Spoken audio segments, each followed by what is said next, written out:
Hi all, this is day 3.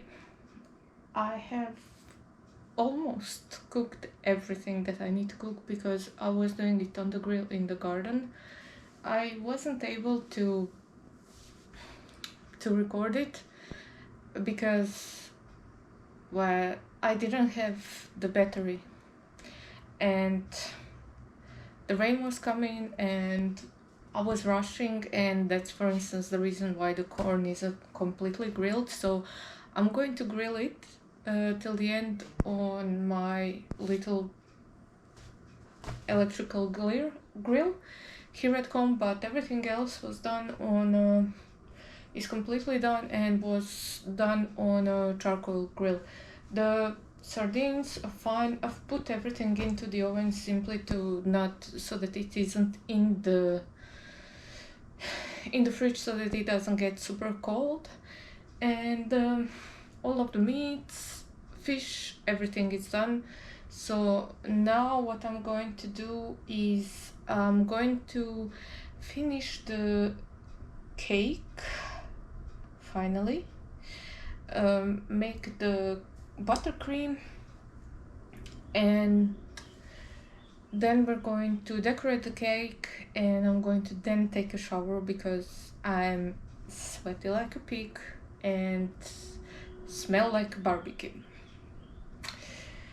Yeah. And then all that's left is just caprese salad, but I like to do that before the guests arrive because I like it to be freshly done. And I have brought some delicious basil from the garden. It's actually smelling way better than store-bought. It actually, the whole car smelled like basil when we were coming back. So yeah, I think that the caprese salad will be delicious. Yeah, and that's it. Let's start. So, like I mentioned, I'm going to start with the buttercream, and this is fairly simple. I put in the butter into the mixer, leave it to cream up, and then add piece by piece of the pastry cream that I prepared before. I then taste test, and if needed, add some more flavor.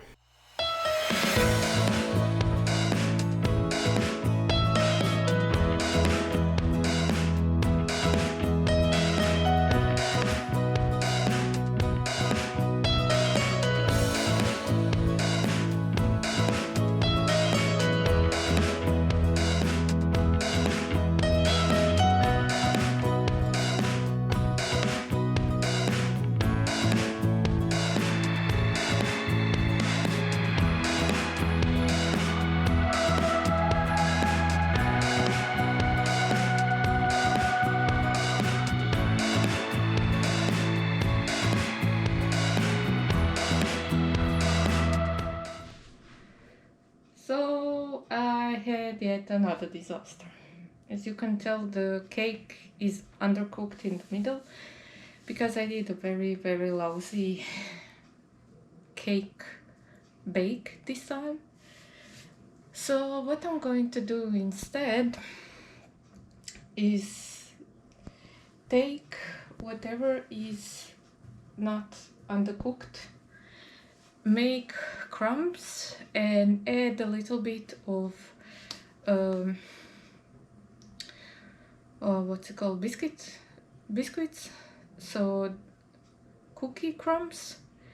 And I'm going to make a yogurt cake, which is basically very similar to the cheesecake that isn't baked. So I don't have enough eggs at the moment to make a cake, and therefore in the yogurt cake there's no eggs that go in there. You can flavor it with lemon or whatever you want. Technically it will still be a poppy and lemon cake, but it's not going to be a biscuit cake, which is fine because the yogurt cake is kept in fridge and it's very cold, and I still can use the little lemons for it. So yeah, so instead of just the butter that I need in order to that goes into the bottom layer, I'm going to use a little bit of the cream that I made for the cake. I should have just, checked the cake before making a cream. But okay, so that's what I'm going to do. The rest of the cream is perfectly fine, perfectly normal, so I'm going to put it into the freezer and I'm going to use it at one point when I do some other cake. Yeah, and that's it. So let's go make another cake. So at this point I'm running on autopilot. So the first thing to do is to process the cookies into the crumbs, and then after that I have already prepared the cake layer remnants that I'm going to use for the bottom layer of the new cake, and I'm going to add them to the blender, and I'm again going to process them into the crumbs.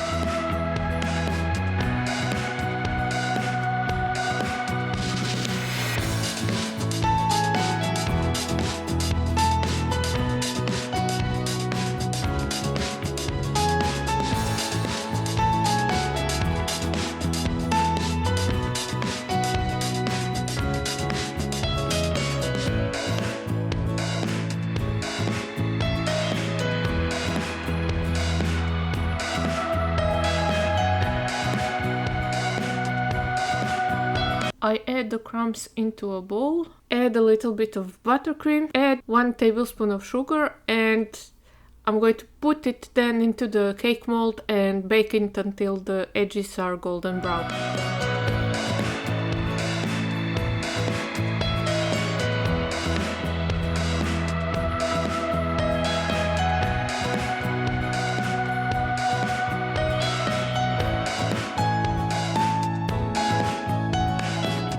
While my cake is baking, I'm going to prepare the filling.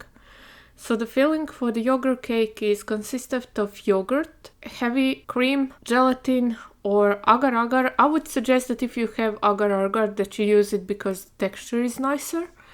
But I didn't have any agar-agar, so I was stuck with gelatin. And sugar and aromas or aromatics. So for my lemon cream, I have decided to use lemon marmalade. That is very lemony and it's sweet and it's just delicious. It has bits and pieces of lemon inside, so it was perfect for this.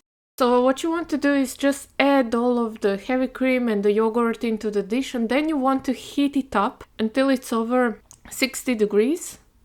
So that you denature the yogurt. If your yogurt has still living cultures inside, it might influence the gelatin and the cake may not set. So while the cream is heating up, I'm going to add some gelatin into the water and let it hydrate. Just make sure that after you put everything into your pot, so the yogurts, the heavy cream, that you measure and then you check on your package of gelatin how many leaves or how much gelatin do you have to add for your liquid.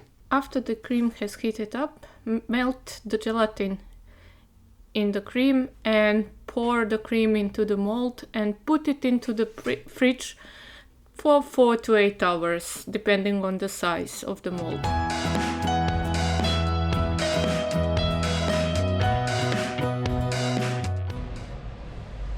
So, in case you were wondering, I spilled the cake.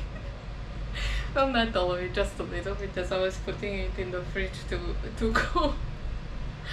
But yeah, it ended up, even though with my best efforts, it ended up over the fridge and on the floor a bit as well.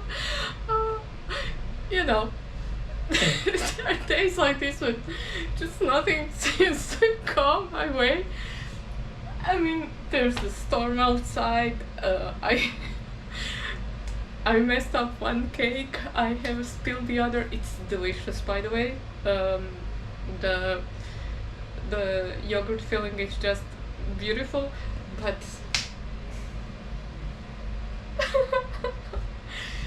still, it's 4 o'clock. The guests are arriving at 8, so there's enough time for me to make focaccia bread because we actually don't have enough bread, so I have to make something. And luckily The only thing that I still have to make is caprese salad, and that's literally just chop up the tomatoes and the put in the, because I decided to make it as simple as possible. So chopped tomatoes, little mozzarella, and homegrown basil, and oil and a little bit of salt or pepper and aceto balsamico. So that should be fine. I don't have, maybe I have some olives, but I'm not sure how good they are. And I might just, serve something a bit traditional for the Mediterranean, which is high quality olive oil with a little bit of salt and focaccia. And that will also be fine. Oh, damn it. Anyways, I'm gonna clean up now. The recipe I used to make focaccia bread was from the BBC Food, I think. And I just followed it so that I don't get panicked at this point, because it's been a very, very hard couple of days for me. Usually it goes much smoother any dinner party that I make, but sometimes you just have days like this where nothing seems to go your way, and the only thing that I could do is just make the best of it. And if it gets to the point where I feel overwhelmed or I'm not sure what I'm doing anymore, in that case, I just go find the recipe and follow the recipe to the T. Now, this recipe did produce a bit tougher or a harder dough that I would expect for focaccia, even though I added a bit more water than they called for in this recipe. And honestly, I should have even added a bit more water to it.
I forgot to video the report of the dishes, but I thought that I showed you how the little cake turned out. It was delicious. We have annihilated it, and all that's left is just one little piece. Our guests even took 1/4 of the cake with them. All in all, a good birthday party.